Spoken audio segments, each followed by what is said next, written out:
안녕하십니까.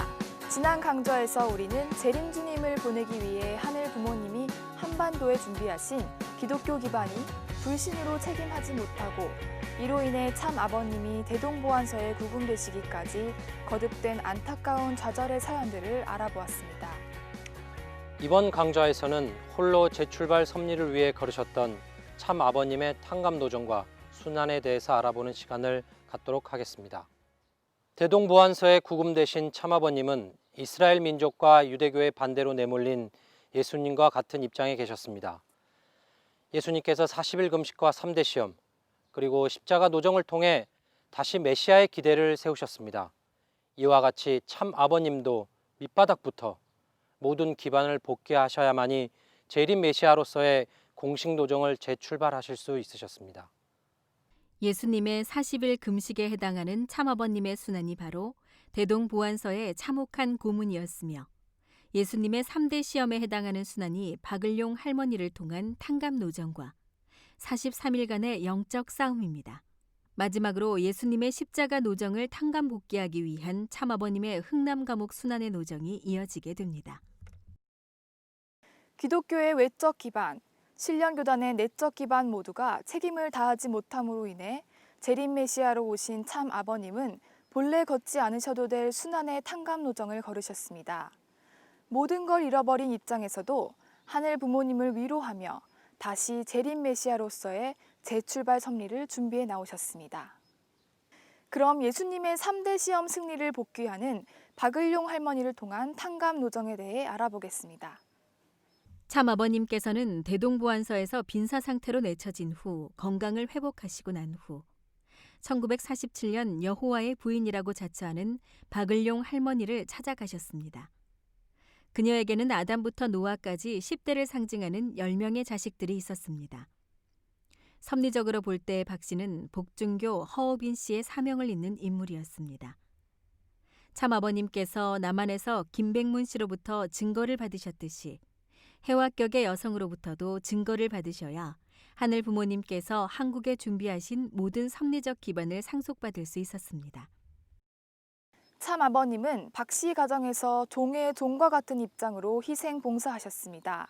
박 씨는 참 아버님을 종의 종에서 종, 양자, 서자, 직계 아들, 하늘나라 총리 대신 하늘나라의 정권을 대신한 예수님 자리, 하나님의 대상 실체로 단계적으로 증거하기에 이르렀습니다. 이로써 참아버님은 잃어버린 종적 8단계 지위를 찾아 세우셨으며 하늘 부모님이 한국에 준비하신 모든 섭리적 기반을 상속받는 조건을 세우셨습니다. 박 씨가 참아버님을 하나님의 대상 실체로 증거한 직후 참아버님은 재림 메시아임을 밝히시고 이제부터는 참아버님께 경배하는 것은 물론 참아버님을 모셔야 함을 말씀하셨습니다. 하지만 박 씨는 참 아버님을 증거하기는 하였으되 인간적 불신을 넘어서지는 못했습니다. 그리고 박 씨를 따르던 사람들도 양분되었습니다. 이번에는 예수님의 3대 시험을 복귀하는 두 번째 시련 노정인 43일간의 영계 시련 승리를 살펴보겠습니다. 참아버님은 박 씨를 통해 종적 8단계 지위를 복귀하신 후 43일간 하늘 부모님과 더불어 영계의 대표들을 대상으로 진리 싸움을 벌이셨습니다. 당시 참아버님께서는 평안남도 대동군 대보산에서 정성을 들이셨습니다. 평양에서 32km 떨어진 이곳에서 정성을 들이시는 동안 예수님과 각 종교 창시자들, 전 영계의 성인 현철들이 참아버님이 찾으신 새 진리의 내용을 반박하는 형국이 벌어졌습니다. 참아버님께서는 그동안 구명하신 진리의 말씀을 두고 영인들의 반대에 맞서 홀로 결판의 싸움을 하셨습니다. 이 싸움에서는 하늘 부모님마저도 참아버님을 반대하는 입장에 서셨습니다. 그것은 아담이 하늘을 배반했던 심정적 한이 남아져 있었고 탕감복귀 원칙에 따라 하늘 부모님도 아담 완성자를 배반하는 입장에 있을 때조차 하늘 부모님을 위로하는 심정적 기준을 복귀해야 했기 때문입니다. 참아버님은 43일간의 영계의 총공세에도 굴하지 않고 타락인간은 혈통전환, 소유권 전환, 심정권 전환을 해야 한다고 주장하셨습니다. 결국 하늘 부모님으로부터 이것이 복귀의 한을 푸는 원칙이요 천륜의 비결 중에 비결이다 라는 공인과 어인을 받으셨습니다. 이로써 참아버님은 예수님의 광야 노정과 3대 시험의 노정을 승리하는 입장에 서시게 되었습니다. 참아버님의 기쁨은 43일 영계 실현 이후 직접 지으신 성가 5장 승리자의 새 노래에서 짐작해 볼 수 있습니다. 참아버님은 마지막으로 예수님의 십자가 노정을 탕감복귀하는 노정을 걸으셨습니다. 바로 흥남 감옥 순환입니다. 그러나 이제 십자가에서 돌아가시는 예수님의 입장이 아니라 살아 나온 자리에서 예수님이 잃어버렸던 12명의 제자들을 찾아 세워야 했습니다. 1948년 2월 22일 참아버님께서는 또다시 평양 내무서에 구금되셨습니다. 평양의 기성교단과 공산당국의 종교말살 정책이 야합한 상황에서 기독교 지도자 83명이 공동 명의로 투서를 보낸 것입니다. 참아버님께 이승만의 스파이, 부녀자 재산 갈취, 사회 질서 문란 등의 무고한 혐의가 씌워졌습니다. 1948년 4월 7일 사회 질서 문란 죄목으로 5년형 판결 후 평양 형무소로 이감되셨고 다시 1948년 6월 21일 흥남 감옥으로 이감되어 생명을 건 순환의 노정을 걸으시게 되었습니다. 평양 형무소에서 흥남 감옥으로 이감되실 때의 심정을 참 아버님은 이렇게 회고하셨습니다. 평양 형무소에 있다가 흥남 감옥으로 쇠고랑을 차고 가는데 17시간 걸렸습니다. 그런데 그 착간에서 무슨 생각을 했느냐? 기가 찼습니다. 기가 찬 입장에 있는 아버님을 보는 하나님은 얼마나 불쌍합니까? 하나님의 6천년 섭리 역사를 다시 탕감복귀해야 되는데 나밖에 할 사람이 없다는 것입니다. 이것을 탕감복귀하려면 수천 년 걸려야 됩니다. 아는 사람은 나밖에 없습니다. 그러니 모든 사냐의 외경을 바라보면서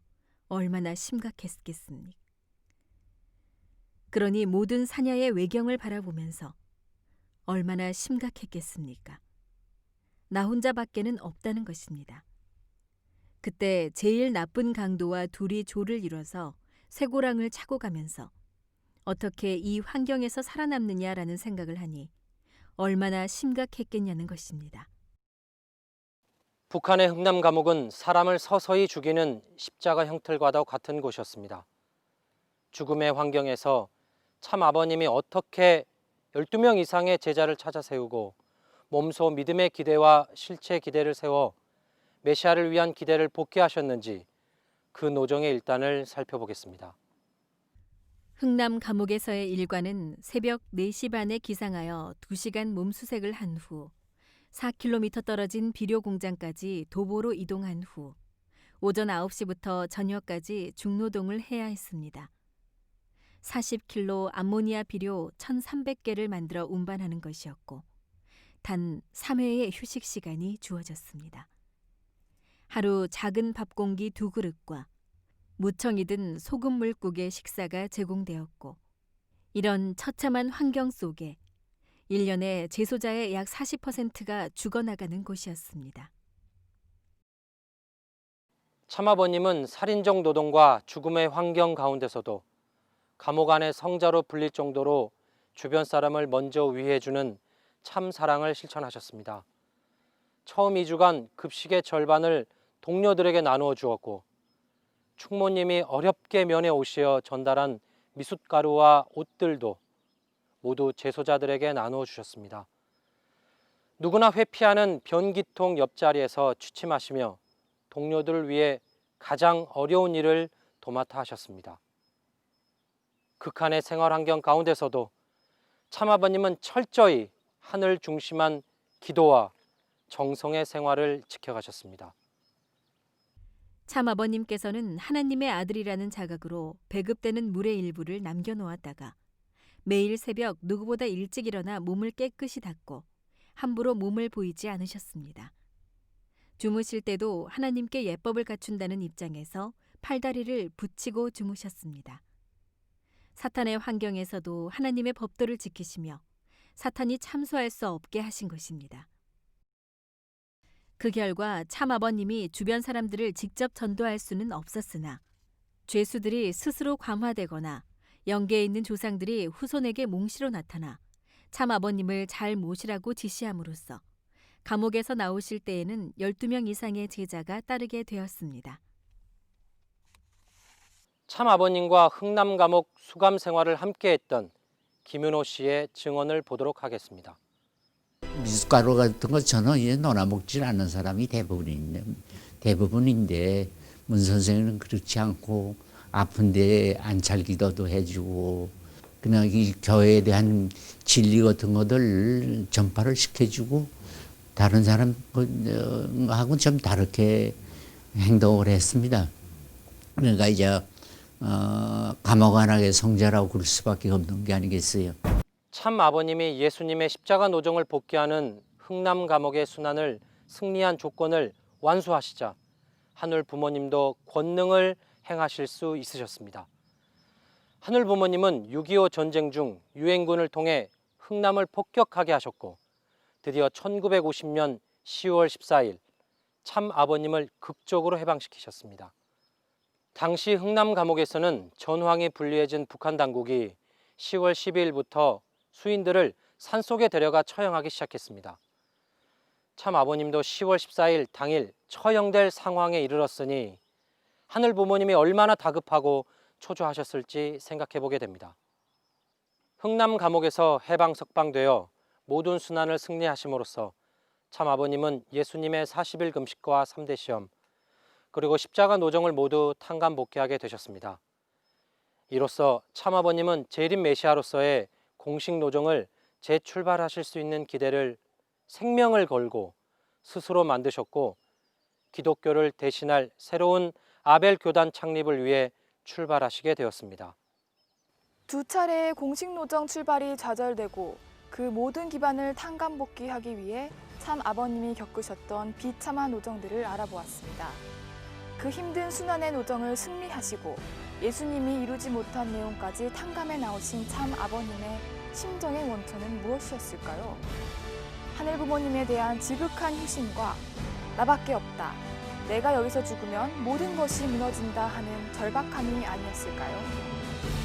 이번 강좌를 통해 식구님들이 생활 속 크고 작은 어려움을 마주칠 때마다 참 아버님을 생각하며 하늘 앞에 승리의 영광을 돌릴 수 있게 되기를 바랍니다. 감사합니다.